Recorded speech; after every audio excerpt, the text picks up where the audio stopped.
إن الحمد لله نحمده ونستعينه ونستغفره ونؤمن به ونتوكل عليه ونعوذ بالله من شرور أنفسنا ومن سيئات أعمالنا من يهده الله فلا مضل له ومن يضلل فلا هادي له وأشهد أن لا إله إلا الله وحده لا شريك له وأشهد أن محمدًا عبده ورسوله يا أيها الذين آمنوا اتقوا الله حق تقاته ولا تموتن إلا وأنتم مسلمون يا أيها الناس اتقوا ربكم الذي خلقكم من نفس واحدة وخلق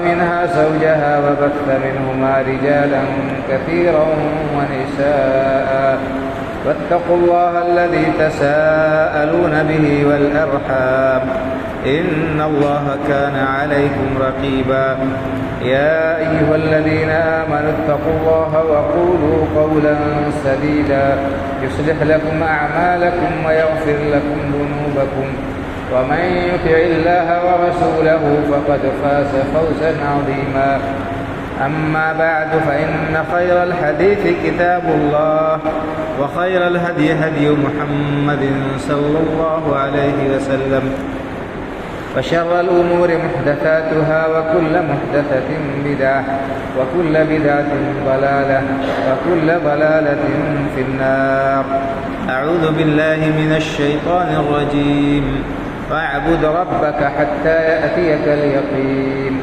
رب اشرح لي صدري ويسر لي أمري واحلل عقدة من لساني يفقه قولي سبحانك لا علم لنا إلا ما علمتنا إنك أنت العليم الحكيم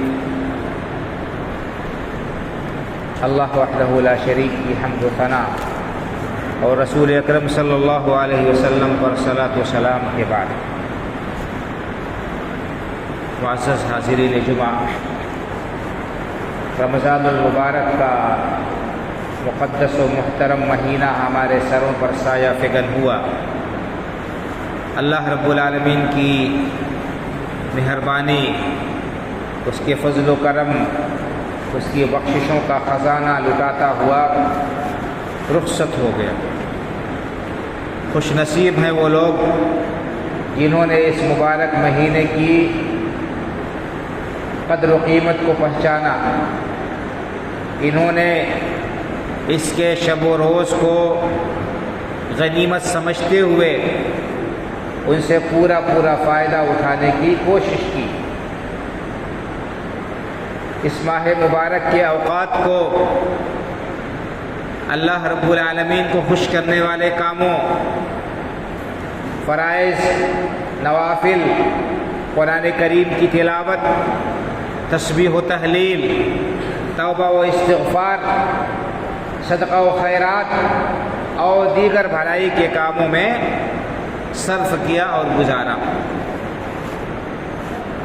اور جنہوں نے اس مہینے کی قدر نہیں کی، اس سے فائدہ نہیں اٹھایا، اس مبارک مہینے کو انہوں نے غفلت میں گزار دیا، وہ صد افسوس کے قابل، وہ انتہائی قابل ملامت ہیں۔ انہیں چاہیے کہ وہ اب سے غفلت کی چادر کو اتار پھینکیں اور آنے والے جو اوقات اور ایام ہیں ان کو غنیمت سمجھتے ہوئے ان کو اللہ رب العالمین کی عبادت میں اور نیکی اور بھلائی کے کاموں میں صرف کرے اور لگا دے۔ کیوں؟ اس لیے کہ صرف رمضان کا مہینہ عبادت کے لیے نہیں ہے، نماز صرف رمضان میں فرض نہیں ہے، نیکی اور بھلائی کے کام، قرآن کریم کی تلاوت، ذکر و اذکار، توبہ و استغفار یہ رمضان کے ساتھ مخصوص نہیں ہے، بلکہ ایک مسلمان سے یہ مطالبہ ہے، اس سے یہ تقاضا ہے کہ وہ اپنی پوری زندگی اللہ رب العالمین کی عبادت میں، اس کی بندگی میں، اس کو خوش کرنے والے کاموں میں لگا دے۔ میں نے آپ کے سامنے قرآن کریم کی ایک آیت کریمہ تلاوت کی ہے۔ اس آیت کریمہ میں اللہ رب العالمین نے رسول اکرم صلی اللہ علیہ وسلم کو خطاب کر کے فرمایا کہ وَاعْبُدْ رَبَّكَ حَتَّى يَأْتِيَكَ الْيَقِينُ، آپ اپنے رب کی عبادت میں لگے رہیے، اپنے رب کی بندگی کرتے رہیے یہاں تک کہ آپ کو موت آ جائے، یہاں تک کہ یقین یعنی موت جس کے اندر کسی کو کوئی شک شبہ نہیں ہے، جو بالکل حتمی ہے، ہر شخص کو اس بات کا پختہ ایمان اور یقین ہے کہ اسے موت آنے تک اللہ رب العالمین کی عبادت میں لگے رہیے۔ یہ اللہ کے رسول صلی اللہ علیہ وسلم کو خطاب ہے، اور ظاہر سی بات ہے کہ امت بھی اس کے اندر داخل ہے۔ اللہ کے رسول صلی اللہ علیہ وسلم نے اپنی زندگی کے آخری وقت تک اللہ رب العالمین کی عبادت اور بندگی کی، اور آپ نے اپنی امت کو بھی اسی کا حکم دیا۔ آپ کو معلوم ہوگا کہ اللہ کے رسول صلی اللہ علیہ وسلم نے اس دنیا سے جاتے ہوئے اپنی امت کو کس بات کی وصیت کی تھی، کس بات کا حکم دیا تھا؟ آخری وصیت اللہ کے رسول صلی اللہ علیہ وسلم کی کیا تھی؟ الصلاۃ وما ملکت ایمانکم، الصلاۃ وما ملکت ایمانکم، لوگوں نماز کا خیال رکھنا، نماز کی پابندی کرنا، اور تمہارے ماتحت جو ہیں بال بچے، ملازمین، خدام، نوکر چاکر، ان کے حقوق کا خیال رکھنا۔ تو اللہ کا حق بھی بیان کیا اور بندوں کا حق بھی بیان کیا۔ تو آپ نے آخری وقت تک اللہ کی عبادت کی اور اللہ کے اس حکم کی تعمیل کی۔ ہمیں بھی چاہیے کہ ہم اپنے اندر یہی عزم اور یہی جذبہ رکھیں کہ ہم اپنی پوری زندگی کی آخری سانس تک اللہ رب العالمین کی عبادت و بندگی میں لگے رہیں گے، اللہ رب العالمین کے فرائض کا بھی اہتمام کریں گے، اور فرائض کے ساتھ ساتھ نوافل کی بھی پابندی کریں گے، دوسرے بھلائی کے جو کام ہیں ان کاموں کو کرنے کا بھی ہم اہتمام کریں گے۔ اللہ رب العالمین نے قرآن کریم کے اندر مختلف جگہوں پر اہل ایمان کو اس کا حکم دیا ہے۔ اللہ کے رسول صلی اللہ علیہ وسلم کو تو یہ حکم دیا وَاعْبُدْ رَبَّكَ حَتَّى يَأْتِيَكَ الْيَقِينُ، اور اہل ایمان کو کیا حکم دیا؟ یا ایھا الذین آمنوا اتقوا اللہ حق تقاتہ ولا تموتن الا وانتم مسلمون، اے ایمان والو اللہ سے ڈرتے رہو، اللہ کا تقوی اختیار کرو جیسا کہ اس سے ڈرنے کا حق ہے۔ اتقوا اللہ حق تقاتہ، اللہ سے اس طرح ڈرو جس طرح سے ڈرنے کا حق ہے۔ ولا تموتن الا وانتم مسلمون، اور دیکھو تمہیں موت نہ آئے مگر اس حال میں کہ تم مسلمان ہو۔ سبحان اللہ، ہم میں سے کس کو معلوم ہے کہ ہماری موت کب آئے گی؟ جوانی میں انسان کا بلاوا آ جائے گا، یا ادھیڑ عمر تک اسے مہلت ملے گی، یا اسے بڑھاپا آئے گا، اس کی بیماری کے عالم میں بستر علالت پر اسے موت کا فرشتہ آئے گا اس کی روح قبض کرنے کے لیے، یا صحت و تندرستی کے عالم میں اچانک اس کی موت واقع ہو جائے گی۔ کیا وہ جاگتا رہے گا یا سوتے میں ہی اس کی روح قبض کر لی جائے گی؟ ہم ہر طرح سے دیکھتے ہیں کہ انسان جوانی میں بھی، نوجوانی میں، بچپن میں بھی رخصت ہو جاتا ہے دنیا سے، اس کی موت واقع ہو جاتی ہے، اور ادھیڑ عمر کے لوگ بھی رخصت ہوتے ہیں دنیا سے، بڑھاپے کی عمر کو پہنچنے کے بعد بھی لوگ دنیا سے رخصت ہوتے ہیں۔ جس وقت جس کا بلاوا آ جاتا ہے، اللہ رب العالمین کی طرف سے وقت مقررہ آ جاتا ہے، اسے جانا ہی جانا ہے۔ کچھ لوگ بیمار ہو کر موت کا مزہ چکھتے ہیں، کچھ لوگ اچانک دنیا سے چلے جاتے ہیں، کوئی جاگتے ہوئے اور کوئی نیند کے عالم میں ہی صبح اسے دیکھا جاتا ہے تو بستر پر مردہ حالت میں ملتا ہے۔ اللہ نے فرمایا ولا تموتن الا وانتم مسلمون، تمہیں موت نہ آئے مگر اس حال میں کہ تم مسلمان ہو۔ یعنی مطلب کیا ہے کہ ہمارا سونا جاگنا، ہمارا چلنا پھرنا اور ہمارے دوسرے کام اللہ کی مرضی کے مطابق ہونے چاہیے۔ ہماری زندگی کا ایک ایک لمحہ اللہ کے حکم کے مطابق بسر ہونا چاہیے، اللہ کے رسول صلی اللہ علیہ وسلم کے فرمان کے مطابق بسر ہونا چاہیے۔ اللہ کے رسول صلی اللہ علیہ وسلم نے ہمیں تمام آداب بتا دیے، کھانے پینے کے آداب، قضاء حاجت کے آداب، لباس پہننے کے آداب، نہانے دھونے کے آداب، تجارت کے آداب، ملازمت کے آداب، تمام آداب بتا دیا ہے اللہ کے رسول صلی اللہ علیہ وسلم نے۔ اگر ہم ان کا لحاظ رکھیں گے، ہم ان کاموں کو کریں گے، ہماری نیت ہوگی کہ ہم اللہ کے رسول صلی اللہ علیہ وسلم کے حکم کے مطابق آپ کی سنت کی تعمیل میں یہ کام کر رہے ہیں، تو اس نیت کی وجہ سے ہمارا ہر عمل عبادت ہو جائے گا انشاءاللہ تعالی۔ ہمیں معلوم ہے کہ ہمیں کھانا کھانا ہے، اللہ کے رسول صلی اللہ علیہ وسلم نے کھانے کا کیا حکم دیا ہے، کیا تلقین کی ہے، کیا تعلیم دی ہے کہ انسان بسم اللہ کہہ کر کھانا کھائے، اپنے سامنے سے کھائے، داہنے ہاتھ سے کھائے۔ تو اگر ہم کھانا کھاتے ہیں داہنے ہاتھ سے کھاتے ہیں یہ سوچ کر کہ یہ اللہ کے رسول صلی اللہ علیہ وسلم کی سنت ہے، آپ نے یہ حکم دیا ہے ہمیں، اپنے سامنے سے کھاتے ہیں، ہمارا یہ کھانا بھی عبادت ہوگا۔ اللہ کے رسول صلی اللہ علیہ وسلم کے بارے میں ام المؤمنین حضرت عائشہ صدیقہ رضی اللہ تعالیٰ عنہا کہتی ہیں کہ کان یعجبہ التیمم فی تنعلہ وترجلہ وطہورہ وفی شأنہ کلہ۔ اللہ کے رسول صلی اللہ علیہ وسلم جوتا پہننے میں، کنگھی کرنے میں، پاکی حاصل کرنے میں اور دوسرے کاموں میں داہنی طرف سے شروع کرنے کو پسند کرتے تھے۔ تو ہم اللہ کے رسول صلی اللہ علیہ وسلم کے اس عمل کی اقتداء کی نیت کر کے داہنی طرف سے اپنے کام کو شروع کریں۔ ہمیں کپڑا پہننا ہے داہنی طرف سے پہنیں، ہمیں کنگھی کرنا ہے داہنی طرف سے اپنے بالوں میں کنگھی شروع کریں، ہمیں جوتا چپل پہننا ہے داہنی طرف سے پہنیں۔ یہ سوچ کر کہ یہ اللہ کے رسول صلی اللہ علیہ وسلم کا طرز عمل تھا، ہمارا کام بھی ہو جائے گا اور ہمیں سنت کی اتباع کا ثواب بھی مل جائے گا۔ اللہ کے رسول صلی اللہ علیہ وسلم نے سونے کا بھی طریقہ بتایا ہے کہ انسان جب بستر پر جائے تو داہنی کروٹ سوئے، دعا پڑھ کر سوئے۔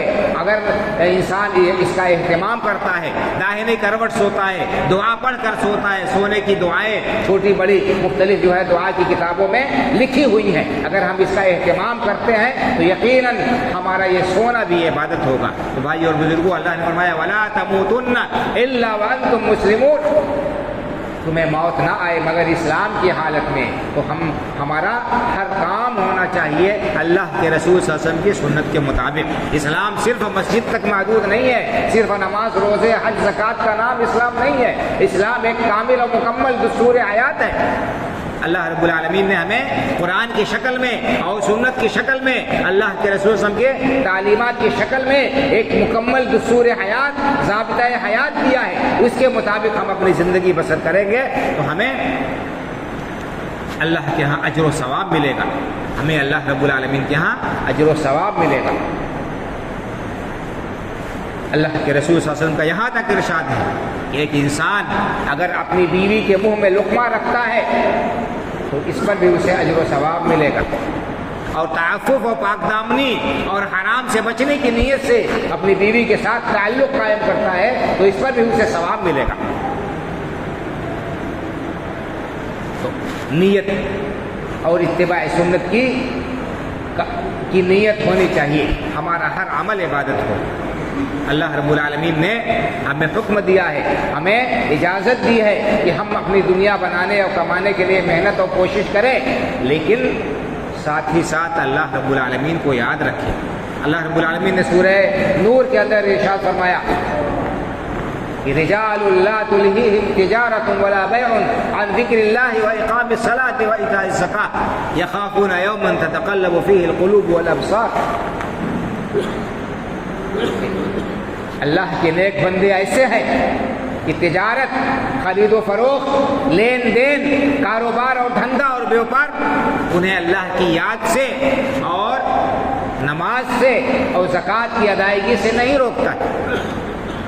جہاں پر اللہ رب العالمین نے تعریف کی ہے لوگوں کی. یہ نہیں کہا کہ تجارت نہیں کرتے, دھندا اور بیوپار نہیں کرتے, کاروبار نہیں کرتے. اللہ نے کیا کہا؟ تعریف کی ہے کہ وہ تجارت کرتے ہیں, لین دین کرتے ہیں, کاروبار کرتے ہیں, لیکن اسی دنیا کمانے میں وہ اندھے نہیں ہو جاتے اور دنیا کی محبت میں بالکل وہ اللہ کو فراموش نہیں کر بیٹھتے, بلکہ اللہ کو یاد رکھتے ہیں, اپنے کاروبار میں لگے رہتے ہیں, اپنے کام میں لگے رہتے ہیں. لیکن جیسے ہی اللہ اکبر کی ندا ان کے کانوں سے ٹکراتی ہے, وہ اپنے کاروبار کو, اپنے دھندے کو, اپنی تجارت کو, اپنے لین دین کو وہیں چھوڑ دیتے ہیں. وہیں پر وہاں سے دستبرداری اختیار کر کے اللہ کے گھر کو آ جاتے ہیں, نماز پڑھتے ہیں اور اللہ رب العالمین کا ذکر کرتے ہیں. اور اللہ رب العالمین نے انہیں جو کچھ مال میں سے دے رکھا ہے اس میں سے اللہ کے راستے میں خرچ کرتے ہیں.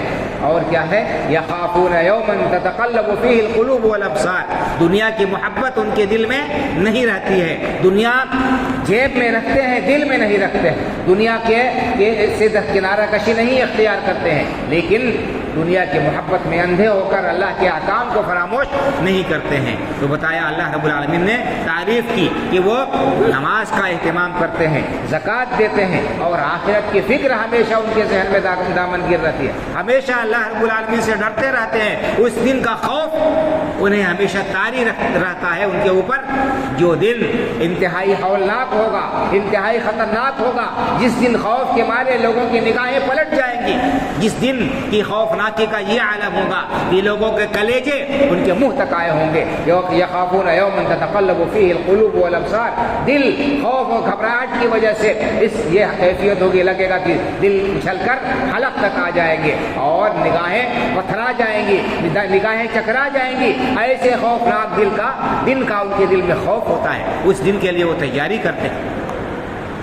تو کہنے کا مطلب یہ ہے بھائی اور بزرگوں کہ رمضان ہی میں صرف عبادت ایک مسلمان کو نہیں کرنا ہے. جس طرح رمضان میں نماز فرض تھی, اسی طرح رمضان کے بعد دوسرے دنوں میں بھی اللہ رب العالمین نے نماز فرض کی ہے. اور نماز سے غفلت برتنے کا یہ انجام انتہائی بھیانک اللہ رب العالمین نے قرآن کریم میں بیان کیا ہے.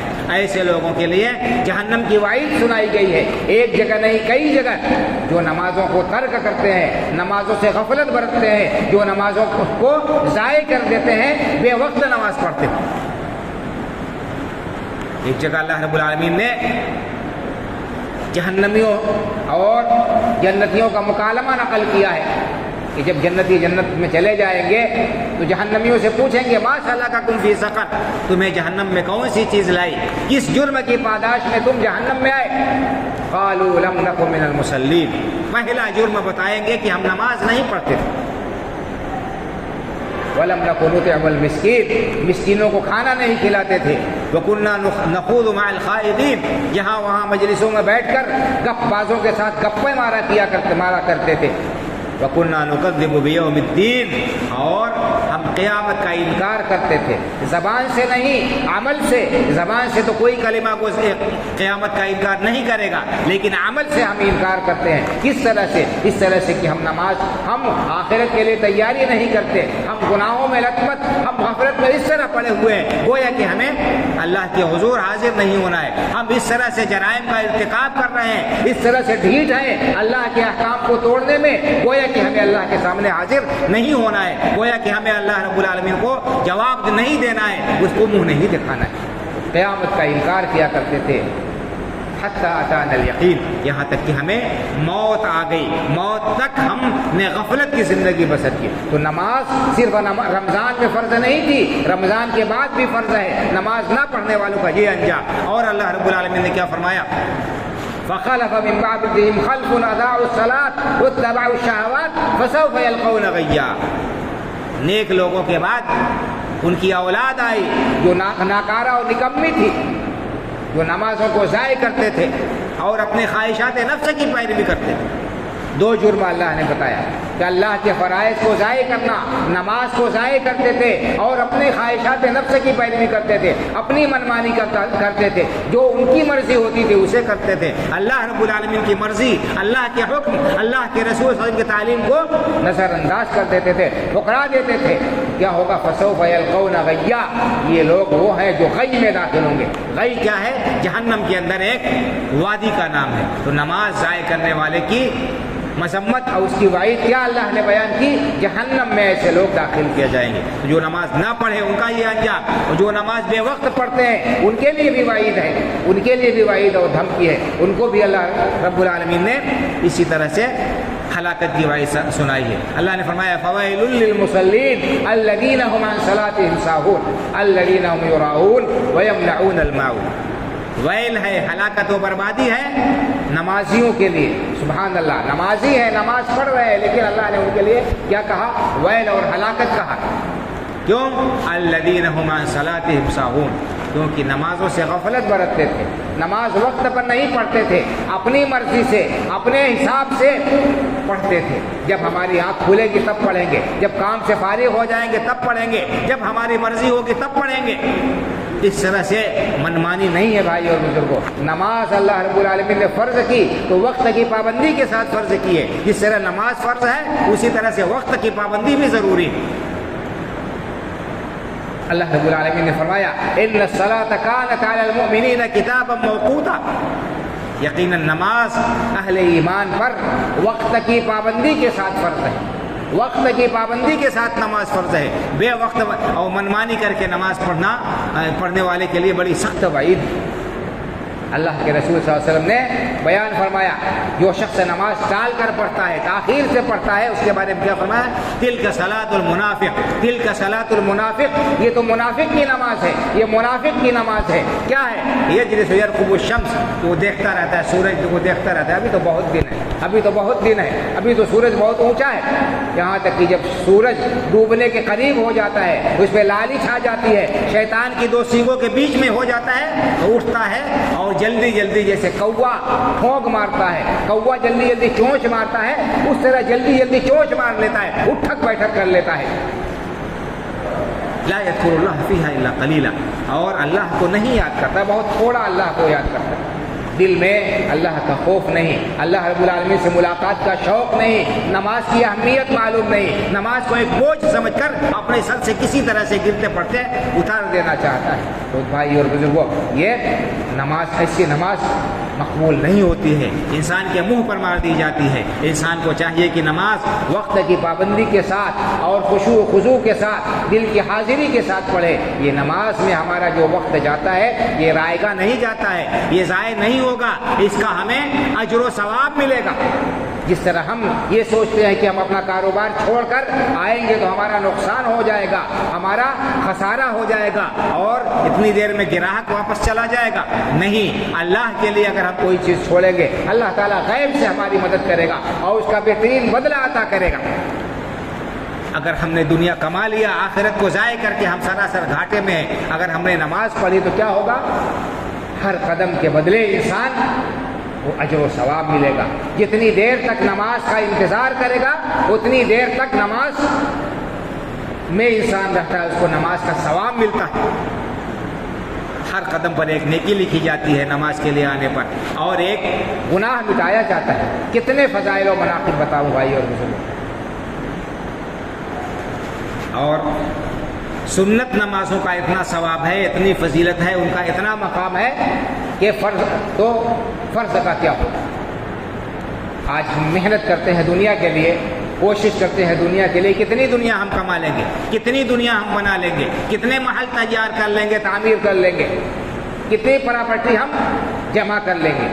محنت کریں گے، کوشش کریں گے، ہماری ہر خواہش اور ہر ضرورت پوری بھی ہو گئی تو ہمیں اس کو چھوڑ کر جانا ہے، اس سے رخصت ہونا ہے، یہ دنیا چھوڑ کر جانا ہے۔ لیکن اگر ہم نے تھوڑا سا وقت اپنی دنیا سے نکال کر آخرت کے لیے صرف کر لیا تو وہ ہماری کمائی ہماری اپنی ہوگی اور ایسے وقت میں کام آئے گی جب نہ ہماری اولاد کام آئے گی، نہ ہمارے والدین کام آئیں گے، نہ ہمارے رشتہ دار کام آئیں گے، نہ ہمارے دوست احباب کام آئیں گے، نہ ہمارے نوکر چاکر کام آئیں گے، کوئی کام نہیں آئے گا۔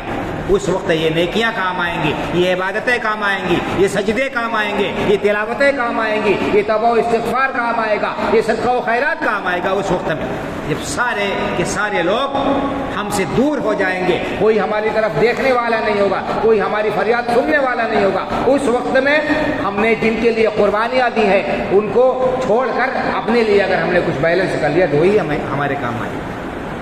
فرائض کا کیا ثواب بیان کروں، صرف 2 حدیثیں بیان کرتا ہوں، اس سے نمازوں کی اہمیت کا پتہ چلے گا۔ مسلم شریف کی حدیث، اللہ کے رسول صلی اللہ علیہ وسلم نے ارشاد فرمایا رکعت الفجر خیر من الدنیا وما فیہا، فجر کی 2 رکعت سنت، فجر کی 2 رکعت سنت یہ دنیا اور دنیا کے اندر جتنی چیزیں ہیں سب سے افضل ہے، سب سے بڑھ کر اور بہتر ہے۔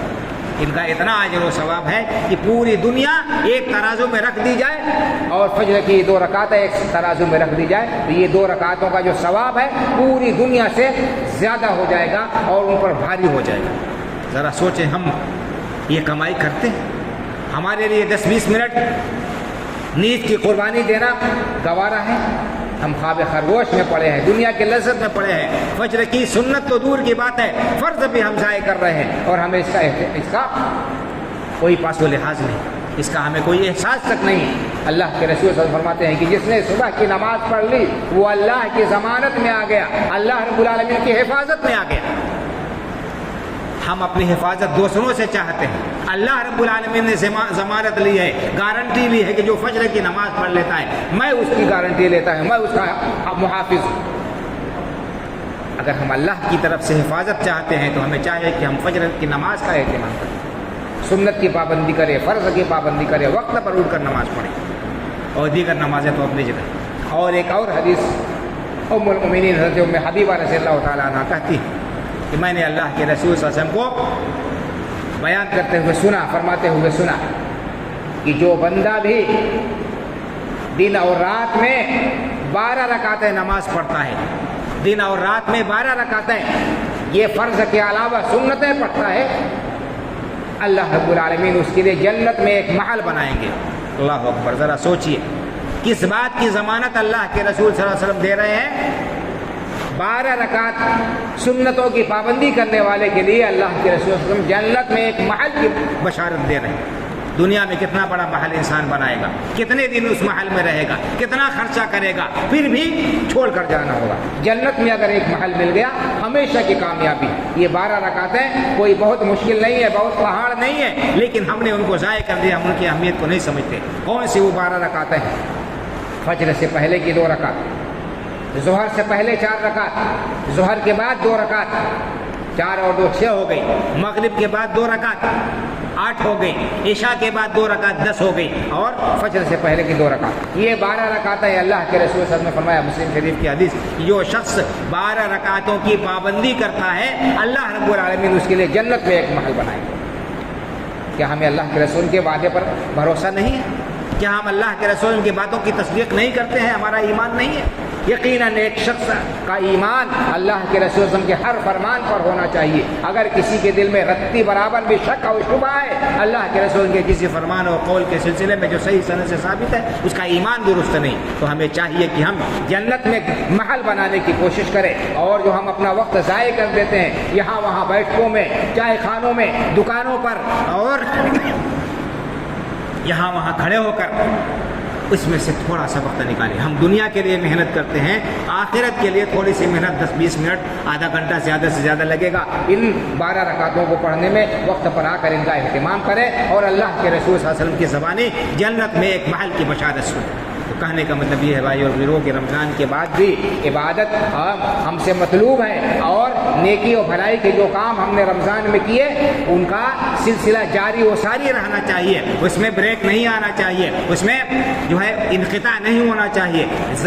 یقیناً ہر انسان ہر وقت اس کے اندر وہ نشاط اور چستی نہیں پائی جاتی، لیکن یہ کہ ہم بالکل غافل ہو جائیں اور بالکل اہتمام نہ کریں، ایسا نہیں ہونا چاہیے۔ کچھ نہ کچھ عبادت کا سلسلہ ہونا چاہیے۔ نوافل 2 رکعت ساتھ ہی صحیح ہم پڑھنے کی عادت ڈالیں. اسی طرح سے قرآن کریم کی تلاوت، چھوٹی موٹی جو صورتیں ہمیں یاد ہیں، صبح و شام کے اذکار جو ہمیں یاد نہیں ہیں تو یاد کرنا چاہیے، اور اپنی زبان کو اللہ کے ذکر سے تر کرتے رہنا چاہیے. سبحان اللہ، الحمدللہ، اللہ اکبر، لا الہ الا اللہ، استغفر اللہ، یہ سارے کلمات ہم اپنی زبان سے کسی بھی وقت ادا کر سکتے ہیں. اس کے لیے نہ پاک ہونے کی شرط ہے، نہ باوضو ہونے کی شرط ہے.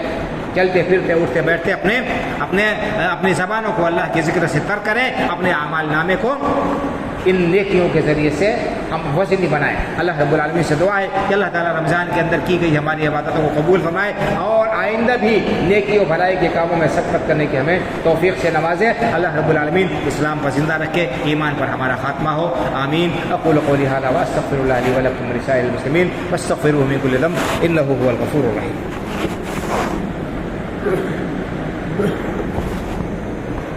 إن الحمد لله نحمده ونستعينه ونستغفره ونؤمن به ونتوكل عليه ونعوذ بالله من شرور أنفسنا ومن سيئات أعمالنا. من يهده الله فلا مضل له ومن يضلل فلا هادي له، وأشهد أن لا إله إلا الله وحده لا شريك له، وأشهد أن محمدا عبده ورسوله. إن الله وملائكته يصلون على النبي يا أيها الذين آمنوا صلوا عليه وسلموا تسليما. اللهم صل على محمد وعلى آل محمد كما صليت على إبراهيم وعلى آل إبراهيم إنك حميد مجيد. اللهم بارك على محمد وعلى آل محمد كما باركت على إبراهيم وعلى آل إبراهيم إنك حميد مجيد. اللهم انصر من نصر دين محمد صلى الله عليه وسلم واجعلنا منهم، واخذل من خذل دين محمد صلى الله عليه وسلم ولا تجعلنا منهم. عباد الله رحمكم الله، إن الله يأمر بالعدل والإحسان وإيتاء ذي القربى وينهى عن الفحشاء والمنكر والبغي يعظكم لعلكم تذكرون. فاذكروا الله يذكركم وادعوه يستجب لكم ولذكر الله أكبر والله يعلم ما تصنعون.